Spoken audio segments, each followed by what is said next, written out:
यहाँ पर आप इस डायग्राम में देखते हैं कि गॉइटर की डिजीज किस तरह से कॉज होती है।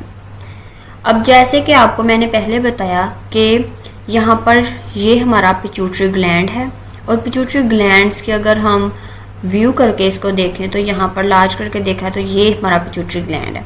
अब हाइपोथैलेमस से एक हार्मोन रिलीज हो रहा है, थायराइड रिलीजिंग हार्मोन, ये जाके एक्ट करेगा पिट्यूटरी ग्लैंड्स पर। तो थायराइड रिलीजिंग हार्मोन जब एक्ट कर रहा है पिट्यूटरी ग्लैंड्स के ऊपर, तो उसके नतीजे में पिट्यूटरी ग्लैंड जो है वो रिलीज कर रहा है थायराइड स्टिमुलेटिंग हार्मोन। अब यहाँ पर थायराइड स्टिमुलेटिंग हार्मोन रिलीज हो गया, ठीक है। थायराइड रिलीजिंग हार्मोन भी प्रॉपरली रिलीज हो रहा है और थायराइड स्टिमुलेटिंग हार्मोन भी प्रॉपरली रिलीज हो रहा है। अब यहाँ से हमें क्या एक और चीज हमें चाहिए होती थी, आयोडीन।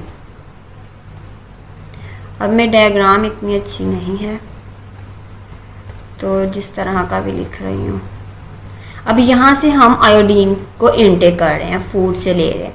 अब हम क्या पढ़ रहे हैं कि हाइपोथायराइडिज्म, हम ये पढ़ रहे हैं ना हाइपोथायराइडिज्म के लेस इनटेक ऑफ आयोडीन। अब यहाँ पर लेस हम इनटेक कर रहे हैं। जब आयोडीन लेस आ रही है हमारी बॉडी के अंदर या फिर आ ही नहीं रही, तो उसके नतीजे में क्या होगा कि यहाँ पर ये वाले हार्मोन्स तो रिलीज हो रहे हैं, ये बंद नहीं होंगे रिलीज होना, लेकिन यहाँ से आयोडीन जो है वो मिल नहीं रही। तो फिर क्या होगा, यहाँ पर जब आयोडीन मिलेगी थायराइड स्टिमुलेटिंग हार्मोन यहाँ पर एक्ट करेंगे, ये दोनों मिलकर क्या करेंगे, थायरॉक्सिन की फॉर्मेशन करेंगे। लेकिन यहाँ पर आयोडीन नहीं मिल रही, ये वाले सेल्स, ये हार्मोन्स आ रहे हैं, तो इसके नतीजे में क्या होगा कि यहाँ पर जो थायरॉक्सिन के थायराइड ग्लैंड्स के सेल्स हैं वो अगेन एंड अगेन एक्टिवेट होंगे एंड डीएक्टिवेट होंगे। जब एक्टिवेट होंगे थायराइड स्टिमुलेटिंग हार्मोन मिलेगा तो ये एक्टिवेट होंगे, लेकिन आयोडीन यहाँ से उनको नहीं मिल रहा, तो फिर क्या हो जाएंगे, डीएक्टिवेट हो जाएंगे। और जब अगेन एंड अगेन ये प्रोसेस रिपीट होगा तो उसके नतीजे में क्या बन जाएगा, एक डिजीज काज हो जाएगी, उसको कहते हैं गॉइटर डिजीज। अब नेक्स्ट वीडियो में डायग्राम में देखते हैं कि किस तरह से इसका स्ट्रक्चर किस तरह से होता है गॉइटर डिजीज का। अब ये हमारा थायराइड है, यहाँ पर ये नेक है, यहाँ पर थायराइड ग्लैंड्स प्रेजेंट है। अब यहाँ पर ये डिजीज बनी हुई है, गॉइटर की डिजीज यहाँ पर काज हुई हुई है। ये नॉर्मल हमारा नेक रीजन नॉर्मल है, यहाँ पर गॉइटर की डिजीज काज हुई हुई है। यहाँ पर नॉर्मल थायराइड ग्लैंड्स आपको नजर आ रहे होंगे, इसके सेल्स जो हैं वो नॉर्मल हैं। और यहाँ पर एनलार्ज थायराइड ग्लैंड कि यहाँ पर सेल्स जो हैं वो अगेन एंड अगेन एक्टिवेट हो रहे थे और डीएक्टिवेट हो रहे थे, जिसकी वजह से सेल्स एनलार्ज हो जाते हैं। और जब सेल्स एनलार्ज हो जाते हैं तो वो यहाँ पर हमारा नेक जो होता है वो इस तरह से नजर आता है। तो इसका मतलब ये होता है कि यहाँ पर गॉइटर की डिजीज कॉज हो चुकी है। होप आपको यहाँ तक समझ आ गई होगी। अगर कहीं से समझ नहीं आई तो आप कमेंट करके पूछ सकते हैं। नेक्स्ट अब था हाइपोथायराइडिज्म हमने पढ़ा है। अब नेक्स्ट जो है वो दूसरी इसकी कंडीशन थी हाइपरथायराइडिज्म। हाइपरथायराइडिज्म उससे बिल्कुल उल्ट होगा कि हाइपर का मतलब क्या होगा, मोर या फिर हाई। यहाँ पर हाइपर का मतलब हाई होगा, जैसे कि वहां पर हाइपो का मतलब था लो। तो इसके नतीजे में क्या होगा कि हाइपरथायराइडिज्म में हाई सिक्रीशन होगी थायरॉक्सिन हार्मोन की, यहाँ पर हाई सिक्रीशन होगी। जब हाई सिक्रीशन होगी थायरॉक्सिन की तो उसके नतीजे में इंक्रीज एनर्जी प्रोडक्शन, हमें जो एनर्जी है वो ज्यादा मिलेगी, ज्यादा फूड की ब्रेकडाउन होगी। जब फूड की ब्रेकडाउन ज्यादा होगी तो उसके नतीजे में ज्यादा एनर्जी रिलीज होगी, तो फिर इस तरह से हमें एनर्जी भी ज्यादा मिलेगी और एनर्जी की प्रोडक्शन ज्यादा होगी। नेक्स्ट अगर हम पेशेंट की बात करें तो उसमें जो सिम्टम्स हैं इसके वो ये है कि patients high heart rate, patients का जो हार्ट रेट है वो ज्यादा होगा, ज्यादा हाई होगा। जैसे कि पीछे हाइपोथायराइडिज्म में लो हार्ट रेट था, इसके अंदर हाई हार्ट रेट होगा। मोर स्वेटिंग एक और यहाँ पर सिम्टम्स दिखाई दे रहा है कि यहाँ पर मोर स्वेटिंग, पसीना बहुत ज्यादा आएगा। शिवरिंग ऑफ हैंड जो है वो शिवरिंग करती हैं हाइपरथायराइडिज्म में। ओके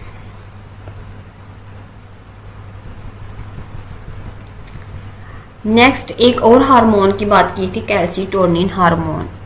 थायरॉक्सिन हार्मोन के बारे में हमने पढ़ लिया। कैल्सीटोनिन हार्मोन जो कि दूसरा हार्मोन था थायराइड हार्मोन, थायराइड ग्लैंड्स का, तो उसकी बात की जाए तो इसमें कैल्सीटोनिन हार्मोन क्या काम करता है, ये डिक्रीज करता है कैल्शियम आयंस को इन ब्लड के अंदर, ये कैल्शियम आयंस को डिक्रीज करता है and increase calcium ions in bones. अब कैल्शियम आयंस को डिक्रीज कर रहा है ब्लड के अंदर और इंक्रीज कर रहा है कैल्शियम आयंस को बोन्स के अंदर। अब इसका क्या मतलब है, बोन्स के अंदर क्यों इंक्रीज कर रहा है और ब्लड के अंदर क्यों डिक्रीज कर रहा है। ब्लड के अंदर हमें कैल्शियम आयंस की जरूरत नहीं होती है लेकिन इतनी ओवरऑल नहीं होती, जबकि बोन्स को हमारे कैल्शियम आयंस की बहुत ज़्यादा ज़रूरत होती है। बोन्स के अंदर जितना ज़्यादा कैल्शियम होगा उतनी ज़्यादा जो हमारी हड्डियां हैं वो मजबूत होती हैं। तो इसलिए ये जो कैल्शियम आयंस हैं वो ब्लड के अंदर डिक्रीज होते हैं और कैल्शियम आयंस इंक्रीज होते हैं बोन्स के अंदर। जितने ज़्यादा कैल्शियम आयंस बोन्स के अंदर इंक्रीज होंगे उतनी ज़्यादा हमारी हड्डियां मजबूत होती जाएंगी। तो इस काम को कौन परफॉर्म करता है, कैल्सीटोनिन हार्मोन ये फंक्शन परफॉर्म करता है। और कैल्सीटोनिन हार्मोन कहाँ से रिलीज होता है, थायराइड ग्लैंड जो है वो कैल्सीटोनिन हार्मोन को रिलीज करते हैं। अब अगर कैल्सीटोनिन हार्मोन जो है थायराइड ग्लैंड किसी वजह से सिक्रेट नहीं कर रहे तो उसके नतीजे में अब हमें जो डिजीज काज हो सकती है वो यही होगी ना कि हमारी बोन्स जो हैं वो वीक हो जाएंगी। जब डिक्रीज कैल्शियम आयंस ब्लड के अंदर कैल्शियम आयंस जो है वो उसका लेवल इंक्रीज होता जाएगा, वो ब्लड के अंदर ही जमा होता जाएगा, कैल्शियम वहाँ से डिक्रीज नहीं हो रहा, वहाँ से निकल के बोन्स के अंदर नहीं जा रहा। तो उसके नतीजे में हमारा जो बोन्स हैं वो वीक होते जाएंगे और ब्लड के अंदर कैल्शियम की ज़्यादा डेपोजिशन होती जाएगी और इस वजह से हमें और भी बहुत सारी डिजीज काज हो सकती हैं।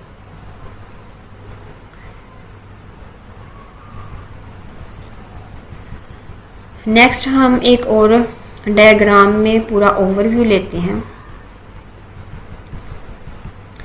यहाँ पर अब अगर हम इसका ओवरव्यू ले तो यहाँ पर हमने ये पढ़ा कि हाइपोथैलेमस के साथ अटैच होते हैं पिट्यूटरी ग्लैंड्स। हाइपोथैलेमस से रिलीज होते हैं थायराइड रिलीजिंग हार्मोन्स, वो एक्ट करते हैं पिट्यूटरी ग्लैंड्स के ऊपर। पिट्यूटरी ग्लैंड्स देन रिलीज करता है thyroid stimulating hormones. Thyroid stimulating hormones then thyroid glands के ऊपर एक्ट करता है और थायराइड ग्लैंड्स जो है वो क्या रिलीज करते हैं, 2 हार्मोन्स रिलीज करते हैं। एक हार्मोन है थायरॉक्सिन हार्मोन जो कि उसके अंदर 2 हार्मोन्स आते हैं, T4 hormone and T3 hormone. जी आपको मैंने पहले भी बताया था कि जो थायरॉक्सिन है उसको ओवरऑल हम उसके अंदर 2 हार्मोन्स आते हैं, T4 एंड T3 हार्मोन्स। उसके अलावा एक और हार्मोन जो है वो रिलीज करते हैं। अब दूसरा जो हार्मोन थायराइड ग्लैंड्स जो दूसरा हार्मोन रिलीज करते हैं वो है कैल्सीटोनिन हार्मोन। कैल्सीटोनिन हार्मोन्स के भी हमने फंक्शंस पढ़ लिए और थायरॉक्सिन हार्मोन्स के भी फंक्शन हमने पढ़ लिए। अब अगर आपको कहीं से समझ ना आई हो तो आप कमेंट करके पूछ सकते हैं। उसके अलावा मेरे चैनल को लाइक, शेयर एंड सब्सक्राइब करना मत भूलिएगा, इसी तरह से नेक्स्ट वीडियो भी देखने के लिए।